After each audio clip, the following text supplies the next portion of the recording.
Hey yo, what sounds do you use? I think that has to be the most common question I've been getting for a while now. So, to properly answer that, this little video is going to be my one-stop shop to all the sounds I use. However, this video is not sponsored in any way. I've just been really happy with the sounds I've been using for quite a while, and I wanted to tell you about them. Whether you want to use the same ones or are just curious. Whenever I get a comment asking about my sound libraries, I'll reply with something like, I use a combination of stock sounds and Albion 1. That's the short answer. So here's a little more information. The stock library I've been using is from Ableton Live 11's Orchestral Collection. It's all completely free with Ableton, and if you don't see it in your sounds, you can download it in-app from the browser. Completely free. Let's go! This is going to be the beginning of me telling you not to sleep on stock sounds, because they're fire. These ones sound great, and there's just about everything you could ever want for an orchestra, from strings to alto sax to tubular bells to a kick-ass timpani. Some of my favorites have to be the trumpet, the French horn, and the flute.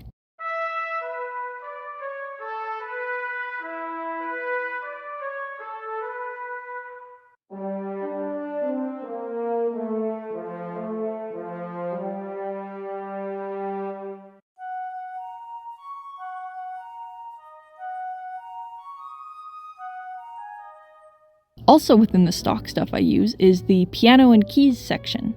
You know that one echoing keys sound I use in like literally every song?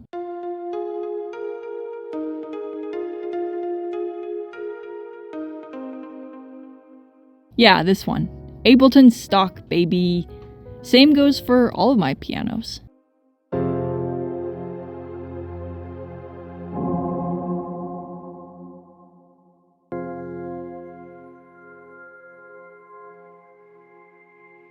Ah yes, classic.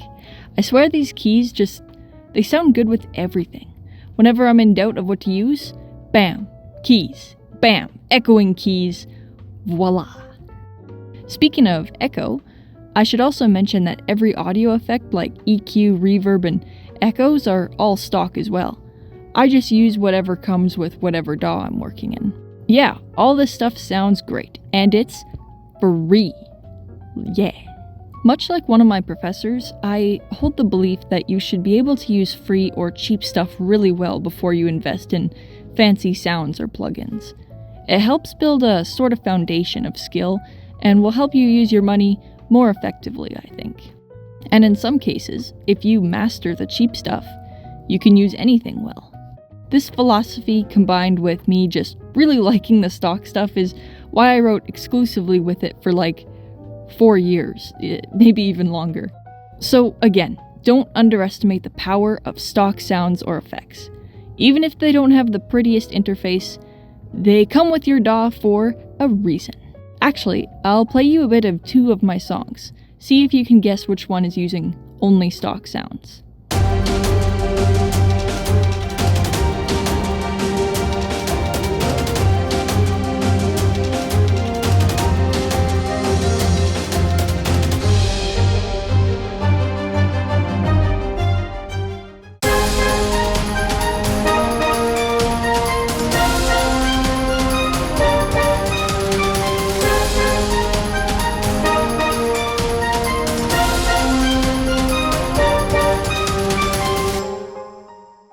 Alright, what's the verdict? Did you guess? Nope, just kidding, I lied. They both use all stock stuff. Free stuff is fire, don't forget it. But there's a part 2, a sequel, another side to it. I just hyped up the free stuff, so why the hell would I use anything else? Well, when I started networking with other composers, many of them would ask me about what libraries I used, almost as if it was something on my resume, which I guess is fair because people want to hire people with good, reputable sounds.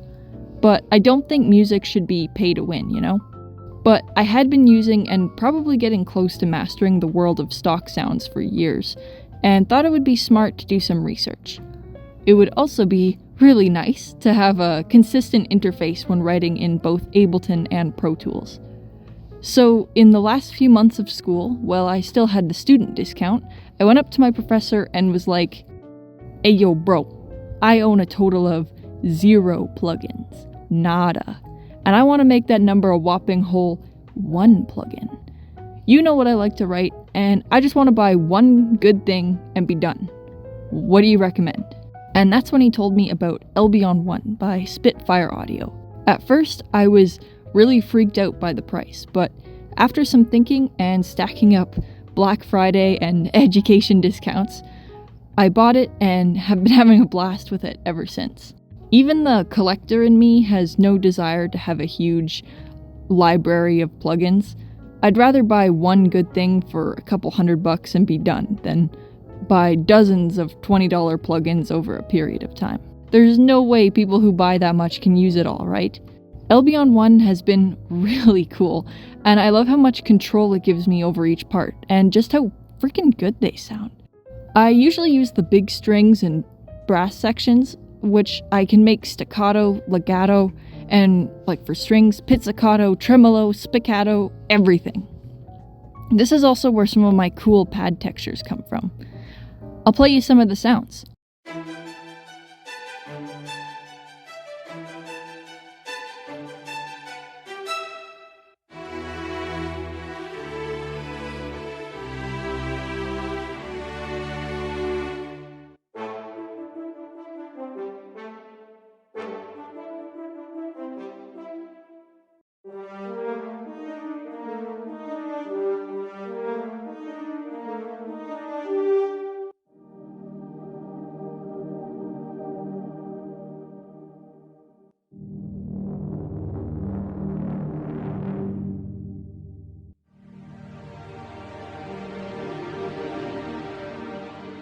Oh, and this one's really fun because it sounds like Inception.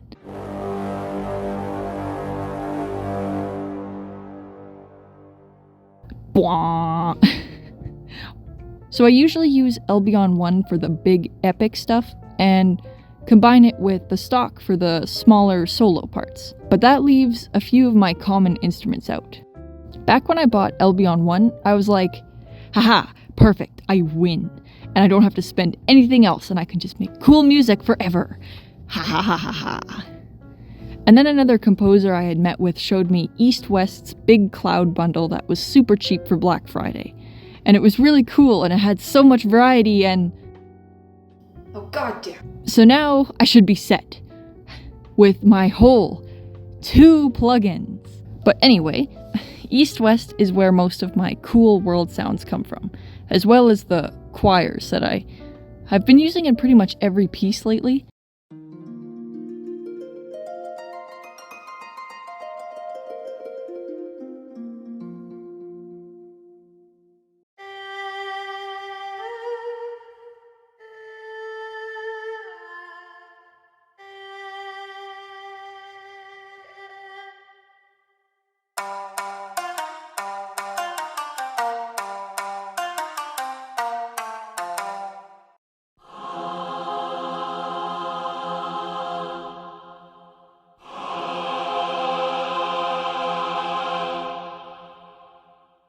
The cool thing about these is that there's still so many sounds in there that I haven't even tried yet. I really enjoy using the sounds of all these. If you like the way they sound too, I'd highly recommend them if they're within your wheelhouse and budget. And if not, free stuff is still fire. Which is actually the point I really want to drive home with this video. Much like how a complex song isn't better than a simple one, an expensive one isn't better than one with free sounds behind the scenes. I chose to invest in these sounds because I thought it was worthwhile, and music is what I want to pursue. And also, I wanted to take advantage of the student discount and Black Friday sale. If you're ever wanting to treat yourself to a plugin, wait till some relevant holiday or long weekend. I've noticed Black Friday and Easter seem to be the cheapest. Everything I've shown you so far has been in the MIDI world, so now let's talk samples. I have this huge folder of sounds I've collected over the years from just random stuff, but the stuff I use most in my music is from the Sounds of Kashmir Volume 3. I just think that every sound in here is just freaking awesome. All of my drums and stuff are me placing one-shots from here into my session, or me just using some of the pre-made loops. Here's some of my favorites, which you'll probably recognize immediately because I spam them in everything.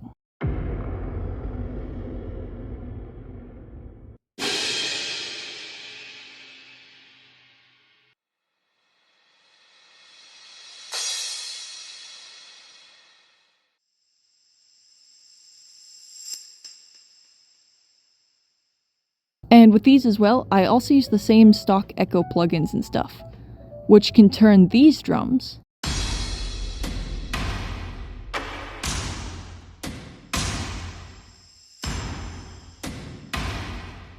into these.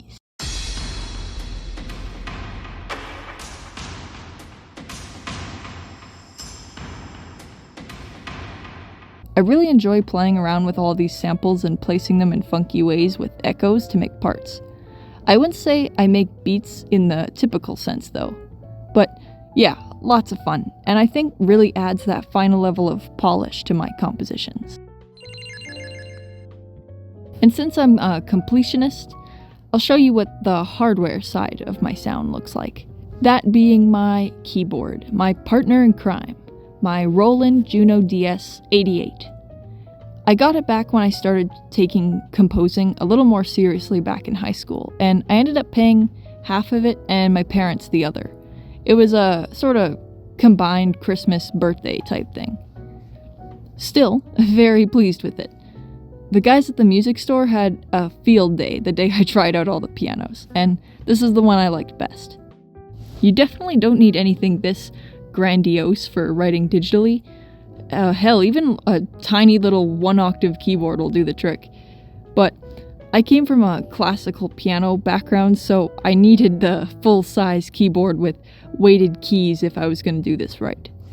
And again, I thought it was worth the investment. And I kinda needed all 88 keys to write parts like this.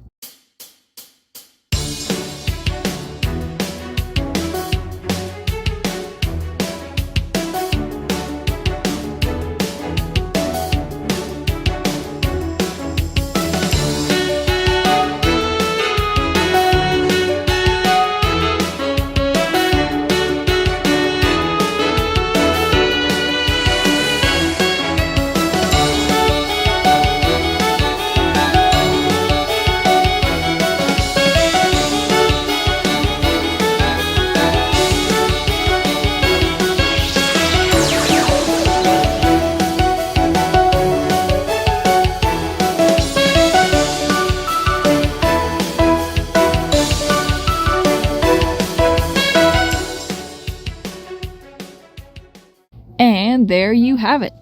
The answers to my most commonly asked question. That's all my sounds. I hope this video was helpful to you and you enjoyed. So now, open up your DAW's stock library and cheers. Bro, what do you mean I have tiny hands? You can't even reach the key.